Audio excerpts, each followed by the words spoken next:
बिस्मिल्लाहिर्रहमानिर्रहीम। मैं हूं मोहम्मद माजिद ख़ान और आप देख रहे हैं इब्राहिम टीवी। नाजरीन, पंजाब हुकूमत को तब्दील करने की तमाम तर तैयारियां मुकम्मल हो चुकी हैं। इस ज़िमन में चंद दिन पहले वज़ीर आज़म शहबाज शरीफ और चौधरी शुजात हुसैन के दरमियान होने वाली मुलाकात को बड़ा अहम करार दिया जा रहा है, क्योंकि इस मुलाकात में ये फैसला हो चुका है कि इमरान खान को अब मज़ीद बर्दाश्त नहीं किया जाएगा और इमरान खान को पंजाब से उठाकर बाहर फेंक दिया जाएगा। नाजरीन, आपको ये भी बताता चलूँ कि शहबाज शरीफ ने चौधरी शुजात हुसैन से मुलाकात करने से पहले लंदन में मौजूद अपने बड़े भाई मियां नवाज शरीफ को इत्मीनान में लिया था।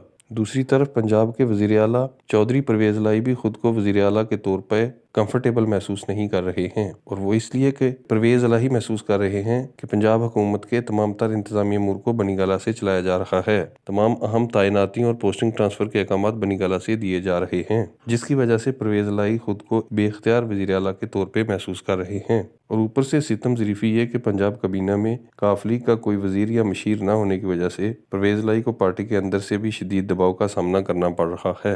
नाज़रीन, आपको बताता चलूँ कि इमरान खान के एस्टेब्लिशमेंट के खिलाफ बयान देने की वजह से PTI के अंदर भी शदीद इज़्तिराब पाया जाता है और कई मुहिब वतन MPAs शदीद बेचैनी और ज़हनी तनाव का शिकार हैं। इमरान खान के इसी फौज मुखालफ बयानिए की वजह से PTI के तकरीबन 25 के करीब लोग नून लीग और PDM की दीगर जमातों से राब्ते में हैं और वो चाहते हैं कि पंजाब हुकूमत को फ़ौरन तब्दील हो जाना चाहिए। और इस मौका को गनीमत जानते हुए नवाज शरीफ और शहबाज शरीफ ने फैसला किया है कि पंजाब हुकूमत को चलता किया। चुनाचे अब फैसला ये हुआ है कि पहले मरले में स्पीकर पंजाब असम्बली सब्तैन खान के खिलाफ अदम एतमाद की तहरीक पेश करके सब्तैन खान को स्पीकरशिप से हटाकर अपनी मर्जी का स्पीकर लाया जाए और दूसरे मरले में चौधरी परवेज़ लाई के खिलाफ अदम एतमाद की तहरीक लाई जाए।